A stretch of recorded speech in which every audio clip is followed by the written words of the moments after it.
Wonderwings and Other Fairy Stories by Edith Howes. Narrated by Lydia Bensky. Audiobook copyright Audiobooks NZ 2019. Wonderwings. Poppy Pink sat up in bed and yawned.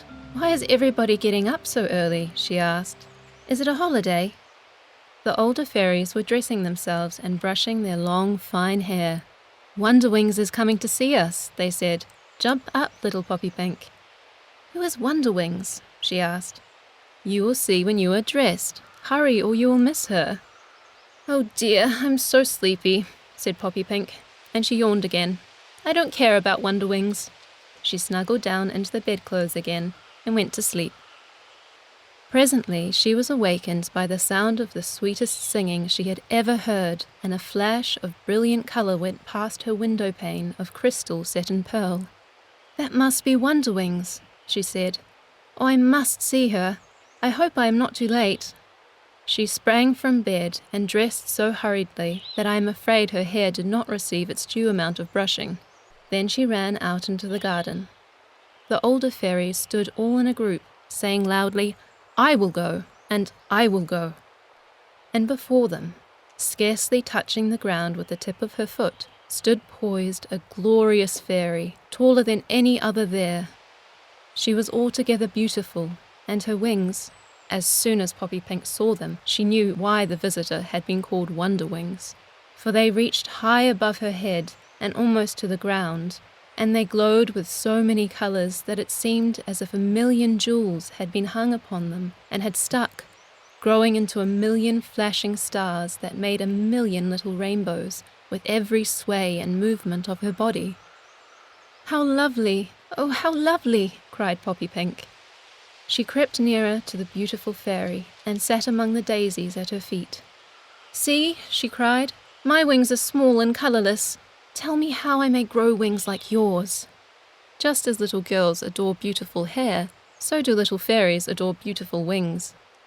Wonderwings smiled down at her. "Such wings as mine are only to be won in sadder lands than these," she said. "If you would have them, you must leave your fairyland and come where humans live, and where hunger and sorrow and death trample the city streets."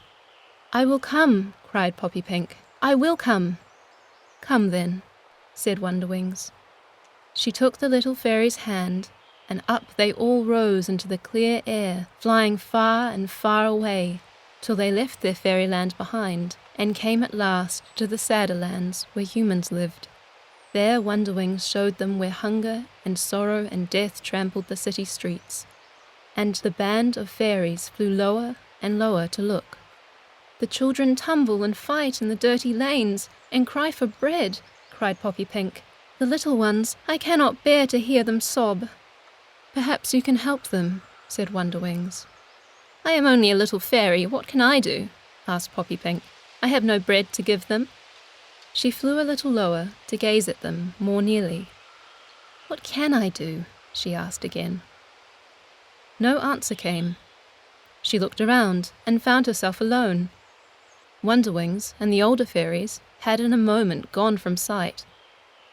Below, a crippled child sat among the rags in a dark corner of a dreary room, and tears ran down her cheeks. "The sunshine, the pretty yellow sunshine," she wailed.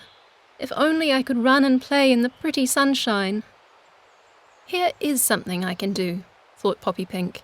She gathered armfuls of the golden sunbeams, and flying with them through the glass, as only a fairy can fly, herself unseen, she heaped them over the twisted hands and pale thin face of the child, and left her playing with them and smiling happily. Lower she flew to help the little ones who cried about the gutters. She led the starving and shelterless to comfort, the toddlers to safety. She brought a flower to the hopeless, ease to the sick ones racked with pain. At night she flew with glittering dreams from room to room, so that even the sad-eyed, feeble babies laughed for pleasure in their sleep. Day after day, night after night, she toiled, for weeks and months and years. There was so much to do. The time passed like a moment, So busy was she that she had forgotten all about her wings. One day there came a flash of colour in the air beside her, and Wonderwings and all the older fairies stood around her. "Dear Poppy Pink," cried one, "how your wings have grown, and how beautiful they are. They are so tall that they reach above your head and almost to the ground, and they glow with so many colours that it seems as if 1,000,000 jewels had been flung upon them and had stuck, growing into 1,000,000 flashing stars that make 1,000,000 little rainbows with every sway and movement of your body." Poppy Pink laughed with joy. "I am so glad, so very glad," she said. "I had forgotten all about my wings." "Yet they have grown with use," said Wonderwings, "and for every deed of kindness done, a star has sprung to shine in beauty there for evermore."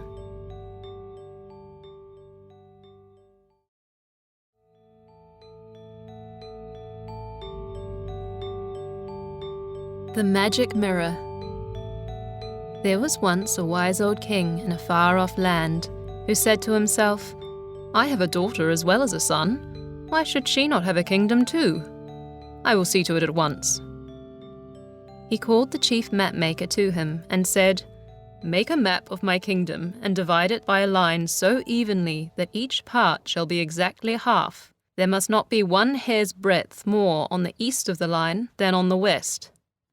The chief mapmaker worked hard and soon had the map ready, and it was divided so evenly that there was not a hair's breadth more on the east of the line than on the west. Then the king made a law that when he died, the prince should rule over all the country on one side of the line, and the princess should rule over all the country on the other side. The prince's land he called East Royal, and the princess's land he called West Royal. And from that day to this there have always been kings over East Royal and queens over West Royal. But it was soon noticed that in East Royal the people became discontented and quarrelsome and poor, and were always finding fault with the government, whereas in the West Country, over the border, they were so happy and kindly that they praised each queen from the beginning of her reign to the end. Nobody knew why there should be so great a difference, but a great difference there was. Things grew worse and worse in East Royal, until at last the people rose and turned the reigning king off his throne and set his little son in his place. "Perhaps we shall be better satisfied now," they said. The new king's mother walked alone, deep in thought, and she was very troubled. "How can I teach my little son to please his people better than his father did?" she wondered. "It would break my heart if he too angered them and lost his crown, yet already he is showing a haughty temper in his treatment with his lords, and I know not what to do." I know," said a voice. The Queen Mother was much startled. Though she had not spoken aloud, the words seemed an answer to her thought. She looked over the low wall of the garden into the road. There an old woman hobbled, leaning on a stick and muttering to herself. She was poor and ragged and bent with age. I know," she said again. "What do you know?" asked the Queen Mother gently. The old woman looked up at her. "Go to West Royal," she said, and she hobbled away. "Ah, a witch," thought the Queen Mother, "and she is right. The queens of the West have undoubtedly some secret means of making their people love them. I will find out what it is." She prepared for a visit to West Royal and arrived a few days later at the palace of the reigning queen. Here she was welcomed and feasted and treated right lovingly. But though she kept her eyes and ears as wide open as it was possible for eyes and ears to be, she could not discover the secret. She grew sad with disappointment. The young queen saw that she was sorrowful. "You are not happy here. What is the matter?" she asked. "What can I do to make you glad?" The Queen Mother held out her hands imploringly. "Only give me your secret," she begged. "Tell me how you gain the love of your people and keep it through all the years. Tell me so that I may teach my young son how to hold his throne." "Is that all?" exclaimed the Queen. "Come, I will show you." She led the way to her own lovely sleeping chamber, hung with rose silk and panelled with polished silver and amethyst, and she pointed to a great mirror set strongly into the wall. "Look within," she said. Wonderingly, the Queen Mother obeyed. On the surface of the mirror, faces and forms of herself and the young queen were reflected. But after a few moments, as she gazed, these faded away, and in their places came a picture of a mine, with blackened toilers filling tracks with coal. That too faded, and a golden cornfield showed upon the polished glass. Under the hot summer sun the busy reapers moved, wiping the sweat from their brows when they stopped a moment to rest. A third picture was of weavers making cloth. A cottage home came next, and a lordly mansion of the rich, and a homeless child seeking shelter under a city bridge. So scene followed scene, beautiful or sad, or sordid, sometimes wild and violent, and sometimes gay and peaceful, showing in the main a people happy and content. "What is it?" asked the amazed Queen Mother at last. "How come these pictures here?" "They are the life of my state reflected on this magic mirror for my help," replied the Queen. "Long ago, when the first Queen came to rule the new kingdom of Westroyal, the fairies brought this mirror and set it in the wall as here you see it. Faithfully ever since it has reflected the daily happenings throughout the land, the people's toil and pleasures, their dangers and their comforts and rewards. So each queen has known her country. Your son, looking in his mirror, sees but himself. I see the sufferings of my people and know what things they need, and so plainly are these pictures set before me that I cannot rest till I have used my power to give relief." "Oh," cried the Queen Mother, "now I see why you are loved. How can I get such a mirror for my son?" "That I know not," replied the Queen. Then the Queen Mother returned, sad at heart, to the kingdom of her son, pondering on what she had seen. Once again she walked in her garden alone. "How shall I get such a mirror?" she wondered. "What should I do?" As once before, a voice replied, "I know, I know." The Queen Mother looked over the garden wall. Hobbling along the road was the old woman who had bade her go to Westroyal. "You who helped me before, help me again," cried the Queen Mother. "I have obeyed you. How now shall I get a magic mirror for my son?" The old woman looked up at her. "Go to the deeps," she said, and she hobbled off. Now this was a dreadful command to the Queen Mother, for the deeps was a horrible black pool in the roughest and most dangerous part of the country. It was said to be formed of the country's tears, and to be also bottomless, and to be haunted by beings of strange shape.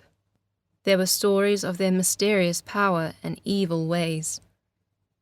Yet go she must, if going meant the gaining of a magic mirror for her son.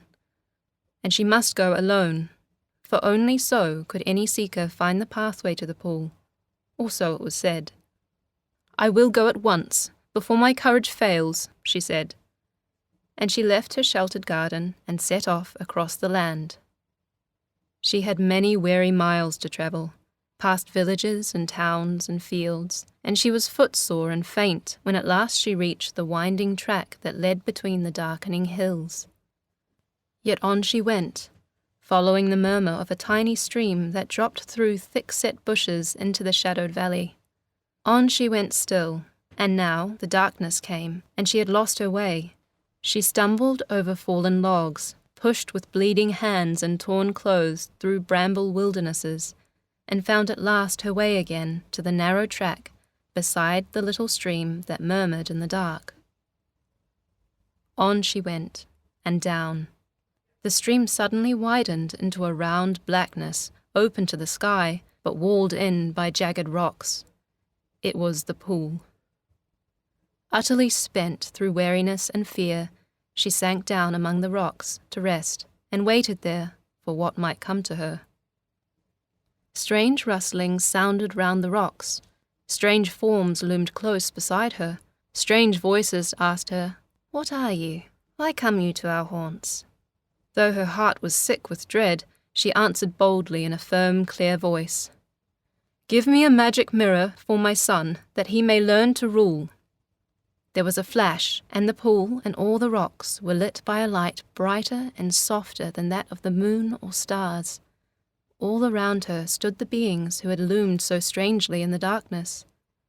They were fairies, exquisite in shape and fineness, robed in flowing gossamer of many colours. They smiled at her and touched her with their gentle hands, and immediately she was well. "Your love has brought you nobly through much fear and hurt," they said. "You shall have your due reward.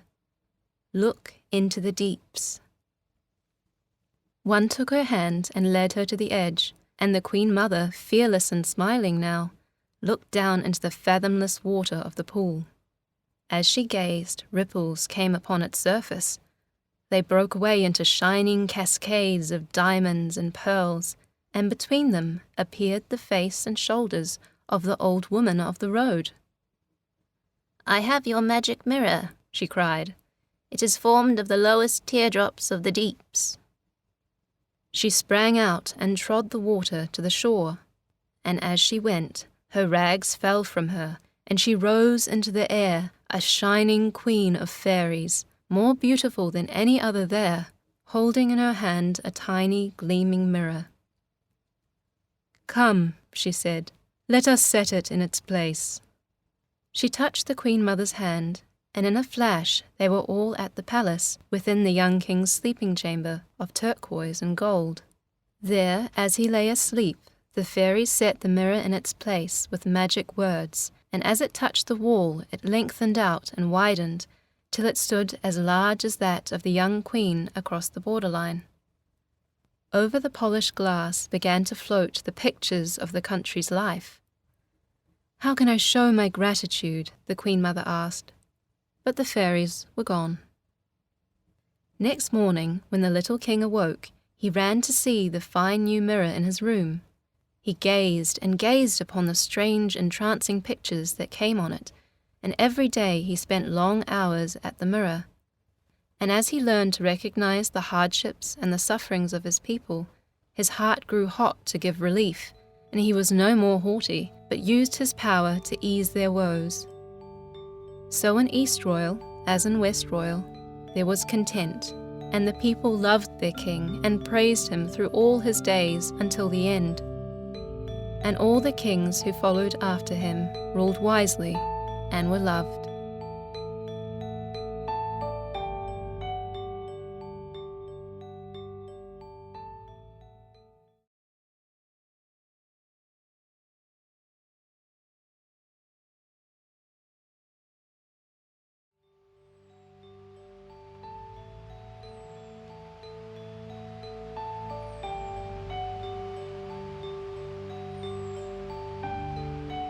Fairy Tenderheart.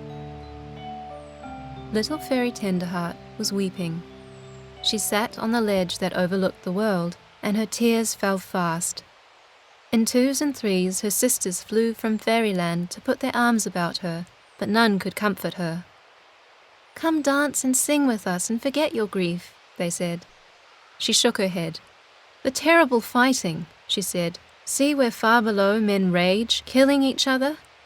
Rivers run red with blood, and the sorrow of weeping women rises through the air to where I sit. How can I dance and sing?" "It is the world at war," said an older fairy sadly. "I too have wept in earlier days, when men have fought, but our tears are wasted, little sister. Come away." Fairy Tenderheart looked eagerly at her. "You who have watched the world so many years," she said, "tell me why such dreadful deeds are done down there." The older fairy bent her eyes on the blackened plains of earth.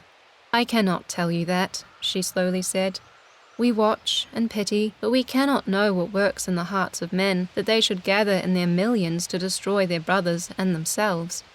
No other creature turns on its own kind and kills so terribly as man. What can we do? It must be stopped. What can we do?" "We can do nothing, little sister. See where the women of the world stretch out their hands, imploring men to live in peace. They beg the lives of fathers, husbands, sons. They point to ruined homes and desolated lands. 'War wrecks our lives,' they cry. Yet even for those they love, men will not give up battle. What then can fairies do? Tears are useless. Come away." "I must stay here. I must think of something I can do," said Fairy Tenderheart, and she would not go. Her tears had stopped. She searched with anxious eyes across the world to find some means of helping men to better things, but no way could she find. And still the fighters shot and stabbed, and the dying and the dead lay piled upon the fields. Another fairy flew to her. "Come away, little sister," she said. "I cannot bear to see you sorrowing. Come, or you will forget the merry ways of fairyland, and grow like the oldest fairy of all, who spends her life brooding over this dreary earth." Fairy Tenderheart sprang up. "Where is she? Tell me where to find her. Why did I not know of her before? I will go to her that we may be companions in our sorrow. Perhaps together we may find a way to help." "Ah, do not go. Listen, she is so old that she has watched the world since the beginning of wars, yet as you see she has found no way of stopping them. How then can you?" "I must go. She left our joyful fairyland for a magic garden, and whoever enters that garden can never come back to us. There she dwells, forever alone, at work or in thought, or preparing for her mysterious journeys to the earth. Do not go, or you too will be cut off from our life of dance and song, never to return." "I will go. Tell me the way." The fairy flew off. "I will not tell you," she said. "You shall not go." "I will go," said Fairy Tenderheart again. With steadfast steps, she searched through fairyland until she found a narrow track that led between the winding mountains and far out across wide, shimmering plains. This track she followed till she came upon the magic garden. The oldest fairy of all sat thinking among her flowers, and her eyes were filled with peace. She looked at Fairy Tenderheart standing at the gate. "Who enters here can never return to fairyland," she said, and her voice was sweeter than the songs of birds. Fairy Tenderheart pushed open the gate and stepped within the garden. "Who enters here finds joy," said the oldest fairy of all, and a crown of happiness sat on her hair. "You come to work?" she asked. "I come to learn what I may do to help the suffering earth," said Fairy Tenderheart. "Its cries of agony have beaten on my heart until there was no rest for me in fairyland. Is there no way to make war cease? I come to you for wisdom." The oldest fairy of all rose up and smiled, and her face was brighter than the moon and stars. "Look closely at my flowers," she said, "and tell me which you think most beautiful." The flowers bloomed on every side in every lovely hue, crimson and gold and orange, blue and purple and pink, and softest lavender. All were scented, and all were beautiful, but there was one plant that pleased the little fairy more than any other. It grew no taller than the rest, made no great show of colour, yet through its stems and leaves there shone a radiance, as if a light hid in them. Its flowers were clear as crystal. One could see quite through them, but the sunlight falling on them was broken into glowing colours, so that every blossom was a little bunch of flashing rainbows. And where the flowers had closed and grown to fruit, they hung golden as the sun, and fragrant with a scent that stole upon the wind and made the heart heat high with happiness. "This is the most beautiful," said Fairy Tenderheart. "You have chosen well," said the oldest fairy of all. "You are fitted to help me in my work. That is the plant of knowledge. Its crystal blossoms are called the flowers of understanding, and its fruit is love. By it alone can war be made to cease." She pointed far below. "I have planted it upon the earth in many spots," she said. "Here and there it has flourished and spread, and its fruit has sweetened all the air. But alas," her eyes grew sad, "too often it has been trampled underfoot and killed, and war has broken out afresh. If only men would care for it and let it grow, the world would soon be wrapped in peace." Can we not plant more and more until it spreads across the world in spite of all neglect?" asked Fairy Tenderheart. The oldest fairy shook her head. "I have done my best," she said, "but while men tramp it down, it cannot spread across the world. Even when it has grown well, it cannot do the good it ought to do. A nation which has eaten of its fruit of love and has learned to scorn the littleness of war is yet forced by that same love to fight that it may rescue a weak and helpless country from the greedy clutches of those who have refused to let my dear plant bloom. In the end, it shall spread, no doubt, and my work shall be complete, but the time is long. The time is long." She mused, and Fairy Tenderheart gazed thoughtfully upon the earth. Presently she raised her eyes, and they were bright with hope. "See where a group of children gathers round your precious plant," she said. "How eagerly they stretch their hands towards it, and how they look into its flashing flowers. They will never tread it into the mud, for they have seen its splendor. Let me take seeds to all the children's gardens in the world.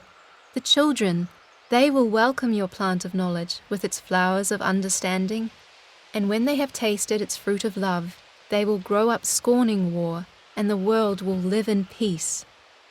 The oldest fairy laughed with joy. "Oh, little sister, you have come to help indeed," she said. "You are right. The children, it is to them we must take our plant. Come, let us gather seeds and start at once." They gathered the golden seeds and carried them swiftly down. In the children's gardens across the world they planted them, and everywhere the children ran to gaze at the wonder of the springing plants and to watch the flowers unclose. And when through later days they ate and ate again of the fragrant golden fruit, love filled their veins, and they became a new race, scorning the littleness of war. And the world was wrapped in peace. This audiobook was brought to you by Audiobooks New Zealand. For more New Zealand audiobooks, go to www.audiobooksnz.co.nz.